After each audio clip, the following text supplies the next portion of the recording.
What's up, Freedom fans? Welcome back. This is vlog number 65. 65. And Aaron Davis, CEO of the Freedom Real Estate family of companies, here with Chris Sineno, property manager extraordinaire, director of property management, and all kinds of other stuff. As we were there's talking all about sorts today. of stuff. Yeah.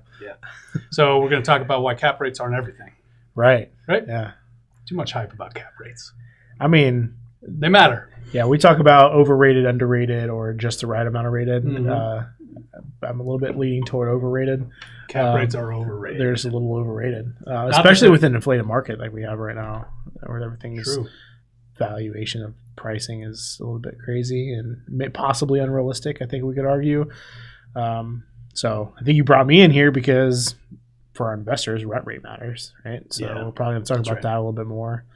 I think rent rate's probably more important than straight cap rate calculations sometimes. I might lean toward agreeing that maybe the cap rate, if you could only look at one thing, might be the most important thing. But there's a big difference between 51% and 99% of the variables. You know what I mean? Right, exactly. So I don't necessarily think it's unimportant. I think it's maybe the most important, but that doesn't mean it's everything. Correct. And I don't even think it's enough to inform whether it's a good decision, good buy, that person's not a good buy. So there's a lot of other things. I was talking to a friend, a local guy who invests in more like A-class properties. They don't cash flow really well. No, they don't cash flow really well at all. But he loves managing it himself, and that it's real low maintenance. Right. He's all about that, right? And so he's got a couple properties that are kind of in that A-class. The cash flow is kind of garbage. The cap rate's not very good. No. But for him, it makes a lot of sense. It's about, for him, he's more enjoying the speculation of, the appreciation of the property, or what's going to happen in that neighborhood. Right. And cap rate isn't always taking into account those things. That's exactly right. And then also some of our products, even like cap rate's not as attractive because, it needs a full rehab, and we're talking about a potential inevitable thing potentially, right? Not necessarily the real data as of today. I think we'll get into deeper discussions of what that looks like, but straight, this is the cap rate.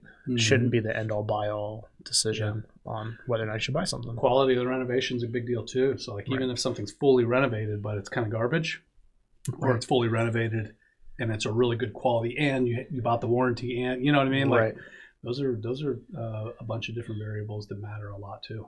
Right. And so the taxes come into play and all that kind of stuff in your cash flow, but there's a bunch of different things.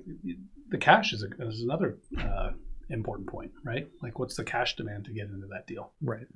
Cash on cash is another important, I would say, right up there. And that's the top of the list as far as important variables you should be looking at as well. Yeah, and then I think we'll also talk a little bit about the 1% rule, what that is, what that looks like. It's kind of a base of how we kind of strictly estimate what rent value should be. But I got a couple examples of when that doesn't always work. So we have to kind of adjust and tweak those numbers a little bit. But for the longest time, the 1% rule was like an investor's bread and butter on what to pass on versus what to dive deeper in. And I feel like in the conversations we've had with investors recently that's turning a page a little bit. That may not be the surest way to tell sometimes if the numbers are right. You have to dive in and do some due diligence and figure out, look at cap rate, look at cash on cash, look at several other variables. Yep.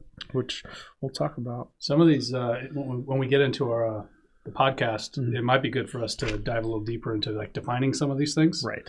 I know some of our listeners are more savvy than others, but are more kind of entry-level investors or whatever might like understand the difference between cap rate and cash on cash. So we'll dig into that a little bit. Absolutely. We have a more lengthy conversation in the podcast, right? Yeah, absolutely. Okay, cool. Well, thank you, Freedom fans. That's it for vlog number 65. Yep. We'll talk more about these subjects during the podcast when we kind of get into why cap rates aren't everything. All right. And as always, invest smart and live happy. See y'all. Nothing on this show should be considered specific personal or professional advice. Please consult an appropriate tax, legal, real estate, financial, or business professional for individualized advice. Opinions and information on this show are not guaranteed. All investment strategies have the potential for profit or loss.